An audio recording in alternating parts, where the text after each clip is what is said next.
if I get crushed and die, then at least it will be on camera. Hi everyone, my name is Amber, welcome back to my channel. Today I'm going to be doing a book haul. This is kind of like a pre-birthday kind of birthday book haul. Basically it's my birthday in the middle of November. I've bought myself some books for it already, and I'm probably going to buy more because I've given up on the whole zero TBR thing for this month. It's been a really crap year, so I think I deserve to buy some books. So that is what I've done. I'm definitely not reading fast enough to keep up with all of these. My TBR is now too big for my bookshelf again, so I need to sort myself out. But these are the books that I have acquired in the last 6 weeks or so. I will probably be back with another book haul video in another month or so. Please subscribe if you would like to see that. I wasn't really sure the best way to tackle this pile, so I'm just going to work my way from the top downwards, apart from some books that I have on the floor because they wouldn't all fit on the pile. First of all, I have some library books that I picked up. I have probably already spoken about a couple of these in my October wrap up because I don't think this video is going up before that. So first of all, we have Daisy Darko, which I definitely spoke about in my wrap up. This one is an adult thriller set in the UK. It's about a woman called Daisy Darko whose grandmother is an author, and she lives on an island off the coast of Cornwall. A fortune teller told the grandmother when she was younger that she wouldn't live past 80, and the grandmother's 80th birthday is coming up, so she's kind of gathered her whole family together and asked them to come to the island for the night. This family are very grim, I suppose you could say. They're not very nice to each other or to anyone else. They have a lot of secrets and things start to come to light. Someone dies and then people have to look into who that is and also try to survive themselves. This isn't a wrap up, so I'm not going to tell you anything else, but I enjoyed this. Then I have Ithaca by Claire North. This is a retelling of Penelope. It is from the Odyssey, I believe. I haven't read this one yet, but I'm hoping to very soon. I have a feeling I'm going to love this one. I just think it's the vibe. I also picked up The Clockwork Girl from the library. No idea what this one's about, but I did get it from NetGalley a while ago. It says here that it's set in Paris in 1750. I'm really sorry there's echoing, by the way. I don't know where that's coming from. It's probably because I've got 2 wooden doors. Yeah, no idea what this is about other than it's set in France. And then I also picked up Children of Ruin because I have this as an audiobook and I was really struggling, and so I wanted to pick it up as a physical book, read it that way, and then recap it for Recaptain. So this is science fiction, kind of horror. The first book is about sentient spiders. You've probably heard of Children of Time. This follows, I think, the same people a few years later, and then I think this one features sentient octopi. I really enjoyed Children of Time. I think I gave it 4 stars, and I really enjoyed the audiobook of that. It's just this one I'm really struggling to get into, which is why I got a physical copy. The first one was really creepy, and then I started to love the spiders, and it just didn't really make any sense to me, but it was a good book. I just touched the pile and now it's wobbling. Yeah, let's start at the top and work my way down. These first few books were sent to me by my friend Nikki. She was unhauling some books, and so I said that I would pay her for some of them because they have either been on my EW shelf for ages or my NetGalley shelf, or they're just ones I wanted to get my hands on for quite a while and they were cheap. So thank you, Nikki. The first one is Sky Hunter by Marie Lu. I haven't read a Marie Lu book since she brought out Legend and the sequel Prodigy, that word. I have no idea what this one's about, but I just really like the cover of this one, which is the main reason why I wanted to pick it up. And I remember really enjoying Legend, although I didn't actually finish that series. I should probably do that at some point in the future.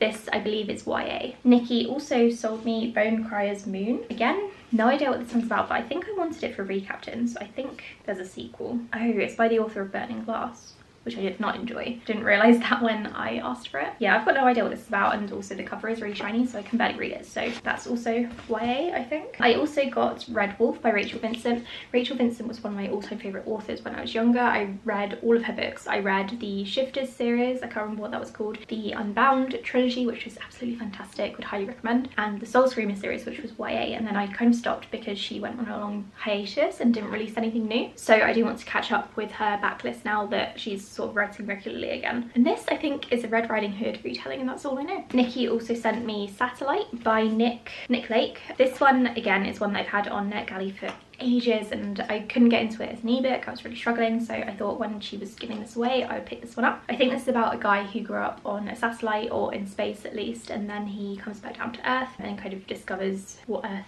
used to be like, or is like, for himself. I think it's written in kind of sort of futuristic text speak from what I can remember, so I'm a bit nervous. I think I'll enjoy it. I think I'll get through it quite quickly. The last one that Nikki sent me was Forest of a Thousand Lanterns. Again, this one is one I had on NetGalley and I haven't actually read yet. I'm really calling myself out in this video.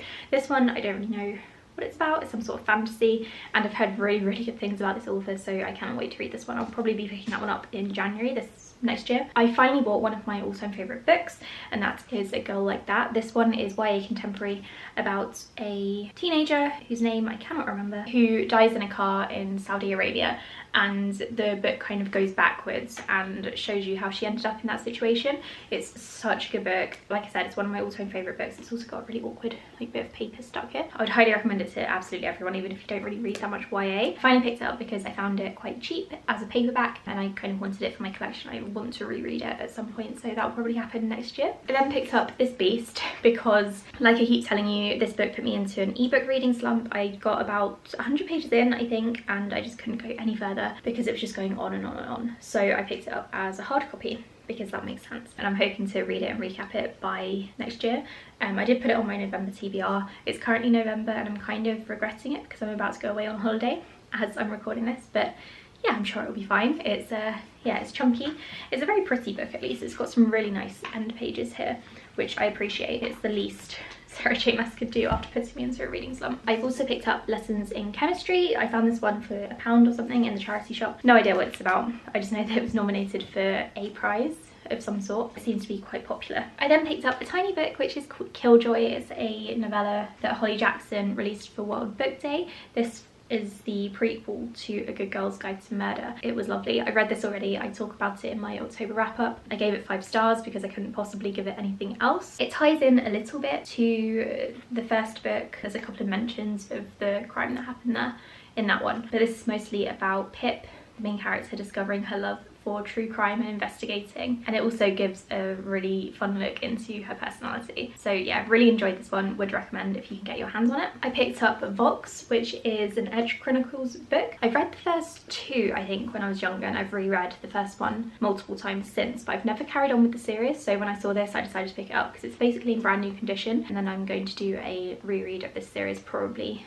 sometime next year. I'm going to put it on my series TBR because I would really like to finish off this series, or at least like continue with it. I also found a book called Jungle, which I've never actually heard of, but I saw it in the charity shop. I've been saying all year that I really enjoy survival adventure thrillers, and the tagline for this is a harrowing true story of adventure, danger and survival, and it's also got Daniel Radcliffe on that. But yeah, I've never actually heard of it before, and I assume, yeah, he's in a film based on this story. It says here that 4 travellers meet in Bolivia and set off into the Amazon rainforest. The group splits up after disagreements, and then there's a rafting accident. So it sounds like everything that I love, and it's a true story. So I'm looking forward to reading this one soon, probably in December, I think, because I really want to read it. I got a couple of books that I have actually already read previously, and I just wanted to add them to my collection. The first one is In a Dark Dark Wood by Ruth Ware. So I read this one probably 2-3 years ago now. Really enjoyed it, and I was waiting to find it in a charity shop before I picked it up because I didn't really feel like buying it brand new. I didn't love it that much, but I wanted to support the local charity shops, and this was in quite good condition, so here we are. And I also picked up Malibu Rising because it was only like £4 or something. And this is Taylor Jenkins Reid's previous book prior to Carrie Soto is Back, and Carrie Soto is mentioned in this one. This isn't my favourite book of hers. It's one that I do want to reread because I've reread the other 2, Evelyn and Daisy, so I do want to reread this one and see what I think of it upon a reread. Another one I picked up that I have already read is The River of Silver. This one was a pre-order. It's the short story collection set in the Daevabad universe. It follows characters that we've already met in the main trilogy. I wouldn't recommend picking this one up before you read the entire trilogy because some short stories do spoil the ending to the entire thing and the endings to each individual book.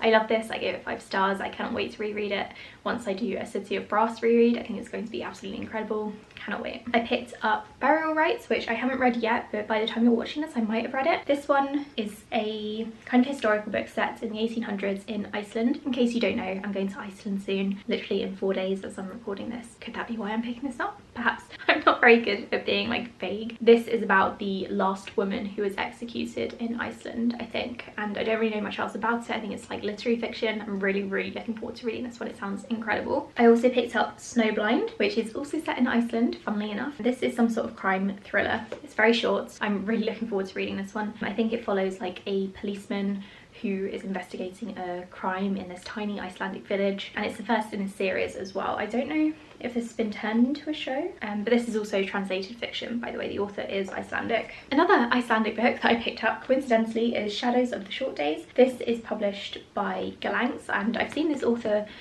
quite a few like Galanx festivals and meetups and stuff, and I've always meant to check out his books because he's very funny, and I think this is like a dark fantasy sort of novel set in Iceland again, in Reykjavik. I don't know loads about it, but this one is chunky, so I'm hoping I will have read it very, very soon. But this is the one that I'm most nervous about. I'm fairly sure I'm going to love these two, but yeah, I don't know about this one. We'll see. I didn't mean for this section to have a theme, but I did pick up 3 non-fiction books that I would like to tell you about. The first one is Surviving the Killing Fields. This one is about a guy who survived the Cambodian Holocaust. I'm going to be honest, I didn't even know there was a Holocaust happening in Cambodia. I don't really know much about Cambodian history at all, and this one came up on my recommended page on Amazon. I think that's how I heard of it anyway, or someone on Reddit mentioned it. And this has also been turned into some sort of film or adaptation. It's a true story about a guy who survived. So I'm looking forward to reading this sometime soon. Probably not until January, but that's soonish. I also picked up Borderland by Anna Reid because I love this cover. Also the price went down, so I thought I would pick it up. The only thing I don't like is that it's got weirdly like emboldened text. I find this kind of text really difficult to read, so that's a bit frustrating. I wish I had known that before I picked the book up. But this is the story of the history of Ukraine. I'm looking forward to reading it soonish. I also picked up Prisoners of Geography, which is by the same author as The Power of Geography. This one came out first, so I want to read this one first because that's just how I like to do things. The tagline is 10 maps that tell you everything you need to know about global politics, so I'm looking forward to reading this. I'm not sure when, but it does sound good. What else have we got? Again, no real theme here. I went to the charity shop again and picked up another couple of books, one of them being The Love and Lies of Rukhsana Ali. It's a contemporary book about a queer girl, teenager, who is sent by her family to Bangladesh. I think it's when they catch her kissing her girlfriend, they sort of send her away to sort of sort herself out in their eyes. I've had my eye on this one since it came out, and I didn't actually know it was published in the UK, but here it is. I'm looking forward to reading it. We have The Lamplighters. Again, don't know much about this one that I got from the charity shop. Set in Cornwall in 1972. It says here that 3 lighthouse keepers vanish miles from shore. The entrance door is locked from the inside, the clocks have stopped, and the table is set for a meal left uneaten. So I think this is sort of like a ghost story sort of thing, and I'm really looking forward to reading it. It should be good. I also picked up Kaikeyi, which is a mythological retelling, probably set in India, I imagine, if it is set in the real world. And it's a retelling of an Indian epic called the Ramayana. I think this is told from Kaikeyi's point of view, which is kind of going along with the feminist mythological retelling trend. I don't know much about the original myth. Yeah, it would be good to read this one. This one came out recently in the UK and I'm really happy that it did. I also picked up Crimson Rain, which is the 3rd book in the Blood Heir trilogy, which I haven't read yet. I've read the first book, but I haven't read the second, so I am definitely buying this a bit prematurely, but it was cheap and I wanted to get my hands on it so that I can marathon the series instead of waiting ages to get to the 3rd one. It starts off as an Anastasia retelling where the main character is kind of kicked out of the family for various reasons and she has to try to save her throne. I picked up a couple of non-fiction books about the history of the village that my granddad lives in because I want to show him these and tell him about them. So I've got Chalfont St Peter and Gerrard's Cross and a history of Chalfont St Peter and Gerrard's Cross. So they're 2 different books. One is mainly pictures and one is more historical text. So yeah, you're probably not really interested in those, but I've been really getting into the history of the village recently and reading about like the kind of folk tales and things that are told there. I find it very, very interesting. I've just got 3 more books to go. We're almost done. I picked up Force of Nature because I found it in a charity shop and I've already read this one, really enjoyed it. It's not my favourite Jane Harper book. That Trophy definitely goes to The Lost Man, followed by The Dry. This is the sequel to The Dry. It's a direct sequel. Follows the same guy called Aaron Falk. And I do want to reread this one. I read Exiles recently, which is the 3rd book in this series, and it was okay. It wasn't as good as I was expecting, but I'm glad that I got my hands on this one so I can do a full reread at some point. And then I picked up The Last Watch. This was kind of like a birthday book, like a pre-birthday book for myself. I had this one on NetGalley, but again, Sarah J Maas put me into an ebook slump, so I didn't read it, and now I've decided to buy it because I really, really want to read it and I keep seeing it everywhere, and I do think this is one I'm going to love. I don't know loads about it. I know that it's sci-fi set in space. The main characters are kind of fighting at the edge of the universe to try and stop it from collapsing. I think it's the first in a trilogy, I believe, and I cannot wait to read it. This sounds so good to me. I love the sound of it. And finally, thank goodness, because my jaw is hurting from all of this talking, I got Upon a Burning Throne, which I keep wanting to call Once Upon a Burning Throne, but that's not what it's called. This is the first book in the Burnt Empire saga. I only know of 2 books in this series being out at the moment, so I don't know if it's going to turn into a trilogy or a longer series maybe, but this book is huge. I wasn't expecting it to be so big. I do want to read this and give it a go. I think it's a fantasy book of some sort, something about gods and demigods and strange powers. was. But yeah, I don't know loads about it, and I think it's becoming more popular very slowly. A few of my friends have picked this one up and loved it, so I have really, really high hopes. I hope that it's fantastic because I've been wanting to read it for ages. I just hope that if it is a series, then it's going to be a well concluded one. It's not just kind of going to be left on a cliffhanger. Yeah, this one I want to read soon when I'm in the mood for another chunky book. So that's my massive book haul. I don't know how many books that was. If anyone wants to count, then feel free. I'll let you know what I think of them when I get to them, which will hopefully be soon. We'll see. Thank you so much for watching this video. Like and subscribe if you enjoyed it, because it helps tell the algorithm that my videos aren't crap. I'll be back very, very soon with another video. Bye.